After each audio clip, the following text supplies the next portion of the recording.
All right, ready to dive into something pretty mind-bending. Always. Okay, good. It's ontology. Sounds kind of philosophical. It does. But trust me, it's way more relevant than you might think, especially these days with all the AI stuff going on.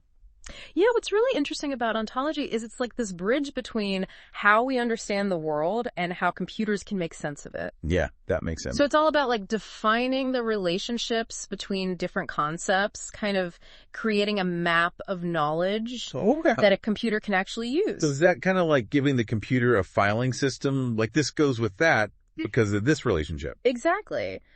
Like, think about something like your Netflix recommendations. Oh, yeah. You've got, actors, movies, directors, genres, tons of information. Ontology helps define how all those pieces connect. Okay. Like directed by, starred in is a subgenre of. All those relationships are what give the data meaning and structure. Okay. Starting to see how that's useful. But where did this idea even come from? It's not exactly typical tech jargon. Right, you're right. It's not. The term ontology actually comes from philosophy. Oh, wow. It's been around for centuries, exploring the nature of being and how things in the world relate to each other. So we're talking ancient Greek philosophers pondering the universe. Yeah, pretty much. How'd that make its way into computer science? Well, as computer scientists started trying to figure out how to make information understandable to machines, they realized that philosophers had actually been dealing with very similar questions for ages. Huh, interesting. They needed a way to represent knowledge in a structured and logical way. So it's like philosophers laid the groundwork for how we think about organizing knowledge, and then computer science came along and said, hey, we can use that. Precisely. Okay. And it's been a game changer, especially in fields like information management and data analysis. Oh, yeah. Take a company like Enterprise Knowledge, for example. They specialize in building what are called knowledge graphs for organizations. Knowledge graphs. Is that like a superpowered database? It's a way of representing an organization's knowledge in a structured, interconnected way. Okay. So you define entities like clients, projects, employees, technologies, all the key elements. Right. Then you define the relationships between them, works on, is an expert in, uses this tool for all those connections that humans understand intuitively. I see. But computers need to have it laid out. Okay, so instead of just having separate silos of information, you're creating this web that shows how everything is linked. Right. I could see how that would be incredibly valuable for a company. Absolutely. It allows computers to answer complex questions, identify patterns, Wow. even make predictions that would be very difficult or impossible for humans to do manually. Okay. So it's like giving the organization a digital brain that can understand its own knowledge. That's pretty wild. Yeah. But I gotta ask, are these knowledge graphs written in plain English? Or is there some kind of secret code involved? Well, you can describe the concepts in plain language, Right. but there are specialized languages that are specifically designed to express these ontologies. So like coding languages, but for knowledge. Exactly. I'm intrigued. Two key languages are RDF and OWL. Okay. RDF stands for Resource Description Framework, which is like the basic grammar for connecting concepts. All right. It uses simple subject-predicate-object triples. Okay, so if we were talking about Admiral Yi Sun-sin, a famous Korean naval commander, we could say Yi Sun-sin commanded the turtle ship. Perfect example. That's an RDF statement. Now, OWL, or Web Ontology Language, takes things to the next level. Okay. It allows for much richer and more complex relationships between concepts, along with rules for reasoning. So OWL is like RDF on steroids. You could say that. With OWL, you can define hierarchies of concepts like cat is a type of mammal, which is a type of animal. Okay. This allows computers to understand inheritance of properties and make logical inferences. Okay, my brain is definitely starting to feel the stretch here, but I'm with you so far. Good. We've gone from ancient philosophers pondering the universe to companies building digital brains with specialized languages. Quite the journey. It really highlights how these seemingly abstract concepts from philosophy can have very real implications for technology. And as we're about to see, this is only the beginning. The real excitement starts when we bring AI into the mix. All right, I'm ready to hear how this all connects to AI. Okay, so you see AI, especially the kind powered by these large language models, Wow. LLMs, it's incredibly good at like mimicking human language, Yeah. but they're not actually understanding the world that we do. Right, like they can spit out grammatically correct sentences and even write poems, but do they really grasp the meaning behind the words? That's where things get tricky. Exactly. And that's where ontology comes in. Okay. By giving these AI systems access to these structured knowledge graphs, we can actually provide them with a framework for understanding how things in the world relate to each other. Okay. It's like giving them a foundation of common sense. Hold on. Isn't it a bit presumptuous to say ontology can solve the common sense problem in AI?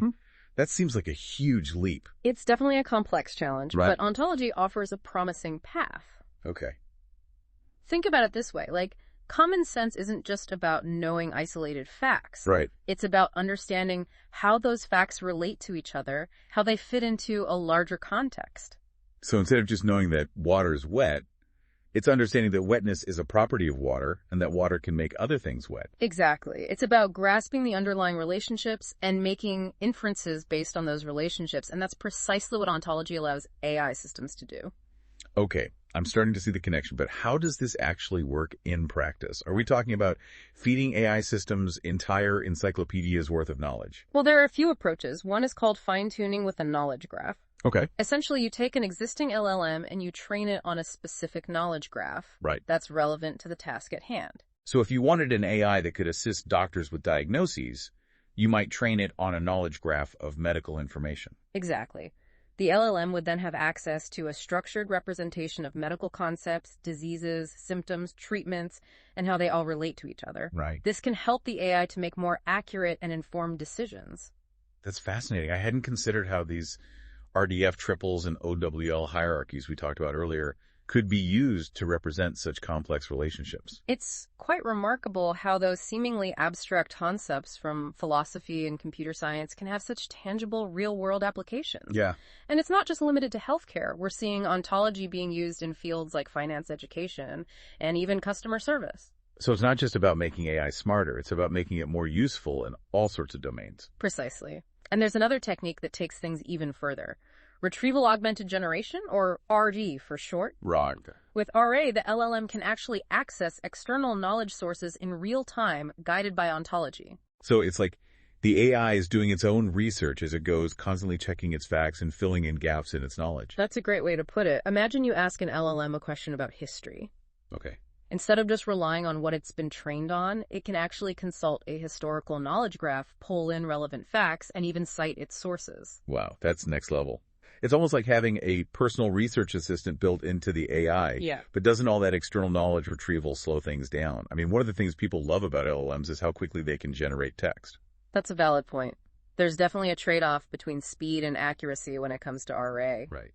However, as technology continues to advance, the time it takes to access and process external knowledge is rapidly decreasing. So we're moving towards a future where AI systems can be both fast and accurate thanks to the power of ontology. This is all incredibly exciting, but my brain is starting to feel a bit overloaded. Maybe it's time for a quick recharge before we wrap things up. That sounds like a good idea.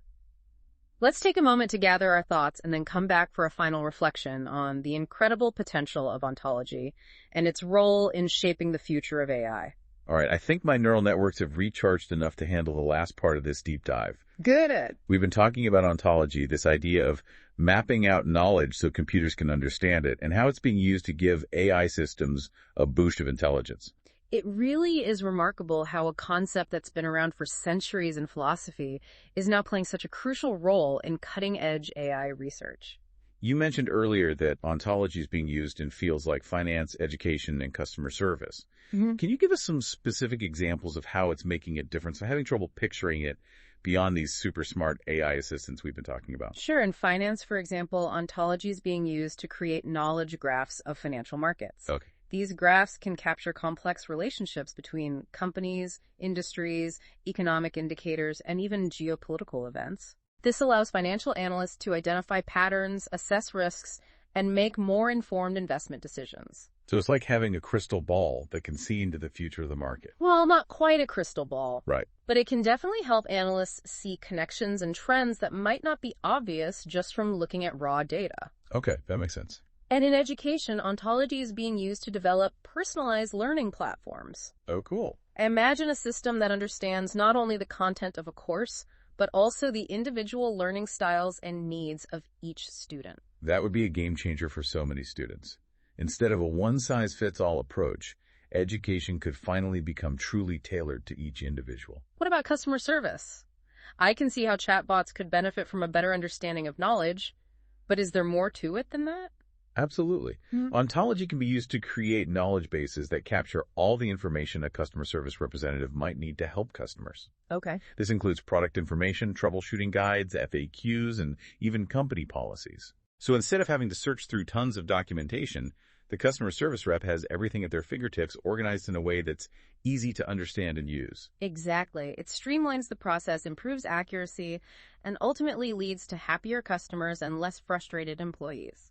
I'm starting to see how ontology isn't just about making AI smarter, it's about making information itself more accessible, usable, and valuable. That's a great way to put it. Ontology is about unlocking the power of knowledge and making it work for us in ways we never thought possible. And as AI continues to evolve, the role of ontology will only become more important.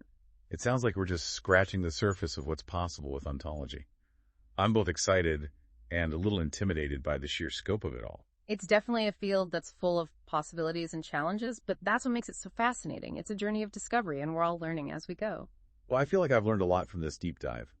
What would you say is the most important takeaway for our listeners? I think the most important thing to remember is that ontology is not just an abstract concept. It's a powerful tool that's already changing the way we organize information, understand the world, and build intelligent systems. And as we move further into the age of AI, understanding ontology and its implications will become increasingly important. So it's not just for philosophers and computer scientists anymore. It's something we all need to be aware of. Absolutely. The future of knowledge is tied to the future of ontology. And as we continue to explore the possibilities, who knows what incredible breakthroughs we'll find? Well said. So, dear listener, as you go about your day, I encourage you to think about the role of ontology in your own life. What information do you rely on? How is it organized? Could it be structured in a way that's more useful or insightful? And maybe you'll be inspired to explore the world of ontology a little further and discover how you can use its power to make a difference in your own field. Until next time, keep on diving deep.